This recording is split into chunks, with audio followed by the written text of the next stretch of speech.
Good morning guys. आज हम लोग नागरिक शास्त्र का लेसन प्लान देखेंगे कि कैसे बनाएंगे। तो आइए देखते हैं। तो जैसा कि हमें पता है कि ऊपर क्या क्या डालना होता है, फिर आता है हमारा सामान्य उद्देश्य। तो हमें पता है सामान्य उद्देश्य जो होते हैं हमारे विषय से संबंधित होते हैं, विशिष्ट उद्देश्य जो होते हैं वो प्रकरण से संबंधित होते हैं। तो हम अपने सामान्य उद्देश्य जो है विषय से संबंधित यानी नागरिक शास्त्र से संबंधित लिखेंगे। फिर आता है हमारा विशिष्ट उद्देश्य। विशिष्ट उद्देश्य के भी 3 पार्ट होते हैं, ज्ञानात्मक, बोधात्मक तथा कौशलात्मक। तो ये विशिष्ट उद्देश्य जो होते हैं ये क्या प्रकरण से संबंधित होते हैं। तो मौलिक अधिकार से रिलेटेड हम विशिष्ट उद्देश्य लिखेंगे।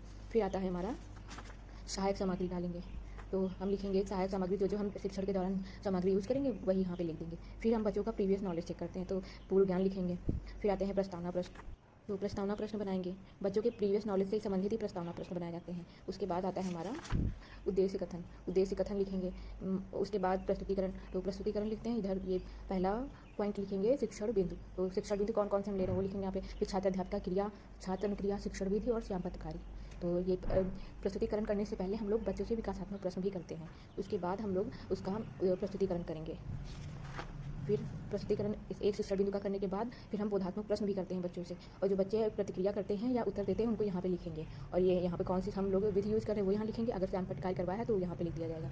फिर हम दूसरा शिक्षण पॉइंट लेते हैं। तो दूसरा शिक्षण पॉइंट लेंगे तो उसमें भी विकासात्मक प्रश्न पहले करेंगे। विकासात्मक प्रश्न करने के बाद फिर हम उसका प्रस्तुतिकरण देंगे। फिर आते हैं बोध प्रश्न। जैसा कि हमें पता है हर शिक्षण बिंदु के बाद बोध प्रश्न भी करेंगे। फिर तीसरा पॉइंट शिक्षण बिंदु उठाएंगे। फिर हम विकासात्मक प्रश्न करेंगे, प्रस्तुतिकरण देंगे, फिर बोध प्रश्न करवाएंगे। बोध प्रश्न करवाने के बाद लास्ट में श्यामपटकार या श्यामपट्ट सारांश भी डाल सकते हैं, लेकिन श्यामपट्टकार ही डाला जाता है। तो यहाँ पे लिखेंगे श्यामपट्टकार में क्या क्या करवाया या क्लास में क्या करवा रहे थे। लेखन या निरीक्षण कार्य, तो निरीक्षण कार्य भी नोट करेंगे कि हम क्या क्या कर रहे थे। पुनरावृत्ति प्रश्न भी करते हैं। फिर लास्ट में गृह कार्य देते हैं। इतना याद रखिए श्यामपट्टकारी करवाते हैं, वो श्यामपट्ट एक यहाँ पे लगाया भी जाता है इसके सामने। Thanks for watching.